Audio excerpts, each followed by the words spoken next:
Hello students, चलो आज आप लोग अपने पाठ से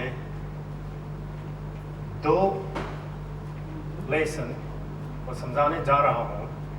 इस पाठ का नाम है राजकुमार सिद्धार्थ। ये एक प्राचीन कथा है, यानी कि एक ऐतिहासिक कहानी है। इस कहानी में मुख्य चरित्र है सिद्धार्थ और देवदत्त। तो चलो इस कहानी को मैं एकदम संक्षेप रूप में आप लोग को सुनाने जा रहा हूँ।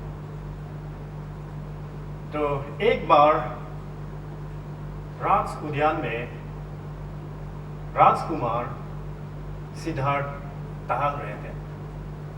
और राज उद्यान में हरियाली थे, कई तरह के फूल खिली हुई थी, रंग बिरंगे, और ताज़े ताज़े हवा उसको बहुत पसंद है।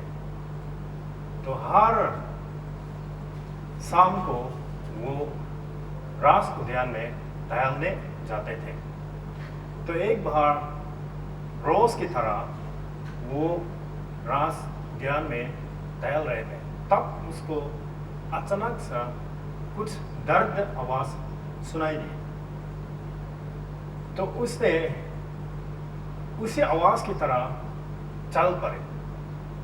तो अचानक उसको एक हाथ को तीर लगे हुए दिखाई पड़ा। तो उस दृश्य को देखकर उसको दर्द महसूस हुआ है।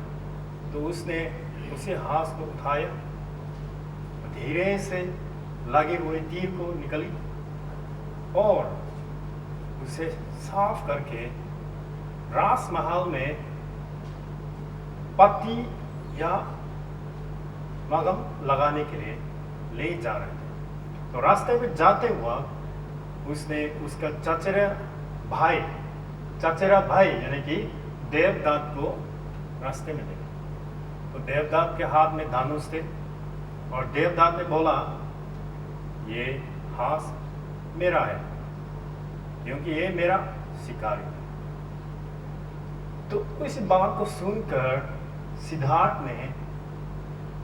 ने गुस्सा हुआ और गुस्सा से कहा कि उसको मैंने बचाया है, ताकि तुमने उसको मारना चाहते हैं।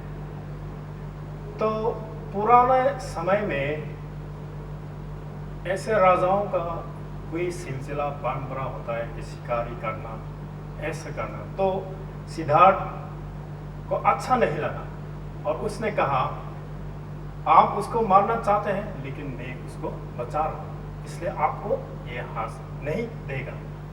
तब देवदत्त ने गुस्सा होकर राजमहल में जाकर सिद्धार्थ का शिकायत किया।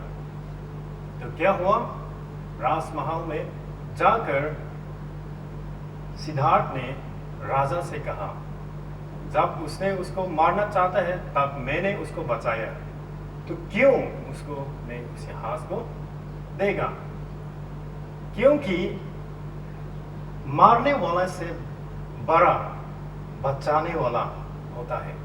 तो इस बात को सुनकर राजा कुछ देर सोचने लगा और सोचने के बाद उसने कहा है, ये सही है कि मारने वालों से भी बचाने वाला बड़ा होता है।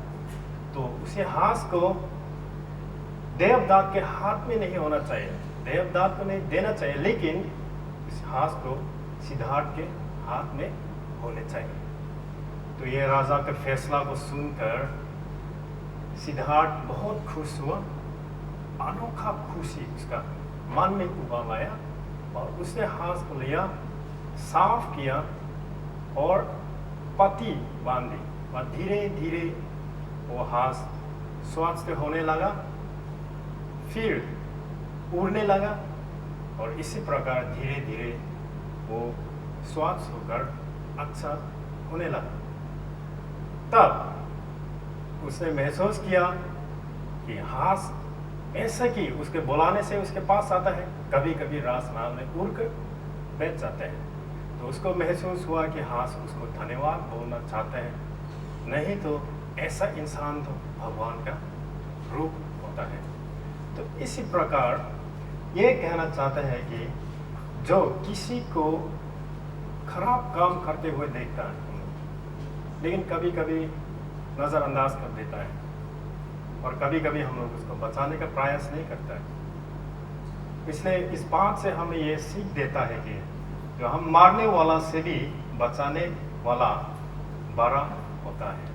तो किसी को मुसीबत में देखे, चाहे किसी जानवर हो, मनुष्य हो, तो उसी को बचाने का हक, बचाने का प्रयास हमें जरूर करना चाहिए। तो आज के लिए मैं ये बात से एक संक्षेप रूप से आप लोगों को समझाकर यहाँ से समाप्त करना चाहता हूँ। धन्यवाद।